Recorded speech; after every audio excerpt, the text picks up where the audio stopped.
যখনই আমি শাক রান্না করি তখনই আমার কাছের মানুষটার কথা মনে পড়ে যায়। কেন মনে পড়ে যায় জানেন? কারণ সে অনেক শাক ভালোবাসতো। সে মনে করেন যদি ৩ বেলায় শাক দিতেন তাহলে সে ৩ বেলায় শাক খেতে পারত। সে এরকম শাক পছন্দ করতো। বলতে গেলে শাকের পাগল। তার সে যখনই বাজারে শাক দেখতো তখনই বাজার থেকে শাক নিয়ে আসতো। তো দেখেন লাল শাক রান্না করতেছি, যেহেতু লাল টকটকা শাকগুলো রাতের অন্ধকারে রান্না করতেছি সেজন্য সব কিছু কালো কালো দেখা যায়। যে ভোর সকালে রান্না করলে যা হয়, সূর্য তো উঠে না, সকাল তো হয় না, ভোরের আলো তখন অতটা ফুটে না। হ্যালো এভরিওয়ান, কি অবস্থা? আশা করি সবাই ভালো আছেন, আমিও ভালো আছি। আজকে আমি তেলাপিয়া মাছের মাথা দিয়ে লাল শাক দিয়ে রান্না করব।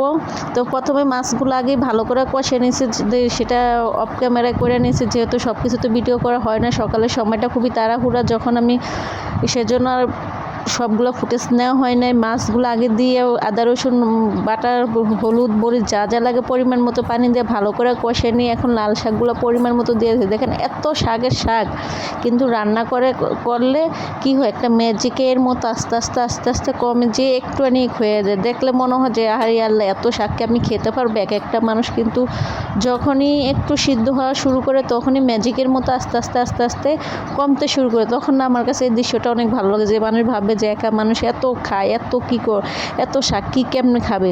তখন আমার কাছে এগুলো ভাবি আর ভালো লাগে। তো শাকটা একটু কষাকষি করে নামিয়ে নিয়ে ভাতটা তার মধ্যে একটু ছেঁকা দিয়ে নিচ্ছি। আগে ভাতটা রান্না করে ফেলাই সবসময় আমি। সকাল উঠে আগে নামাজ পড়ে ভাতটা বসে পরে তরকারি কাটাকুটি করে যখন ভাতটা ছেঁকা দিয়ে নামি এখন মাছের মাথাগুলো ভালো করে ভেঙে দিতেছে। এই শাক দেখলে না আমার সবসময় বেশি বেশি বেশি বেশি আর ওর কথা মনে পড়ে, যে অত শাক অনেক পছন্দ করতো। আমি যদি বিরক্ত হয়ে যেতাম শাক কুঠার বয়ে আর সেমিতে, ও কিন্তু কোনো সময় আর অলসতা করতো না। শাক কুঠার সময় ও সব সময় শাক কুঠার জন্য পাগল হয়ে থাকতো। আমি যখন শাক নিয়ে আসতাম বা ও নিয়ে আসতো, ও আগেই বটির দাও নিয়ে বসে থাকতো, কখন এগুলো বাঁচবে। আমার না এগুলোর দৃশ্য বেশি বেশি মনে পড়ে। যে এখন দেখেন শাক আনলে নিজেরই কাটা লাগে, বাছা লাগে, সব কিছু করা লাগে। আমার শাক অনেক পছন্দ আমার, কিন্তু শাক বাছার অলসতায় সেজন্য আমি শাক আনতে চাই না। শাক বাছতে গেলে আমার অনেক সময় চলে যায়। যেমন মাছ কাটাকাটি আমার এগুলা কোনোটাই পছন্দ না।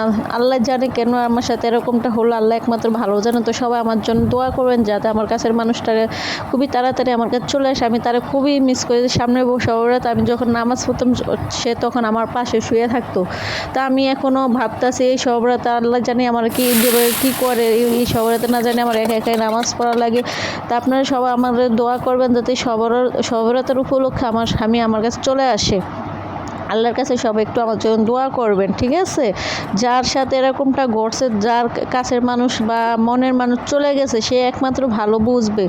যার হারিয়ে গেছে, যার চলে গেছে সে বুঝবে, তাছাড়া কেউ বুঝবে না। তো সবাই আমার জন্য একটু দোয়া করবেন।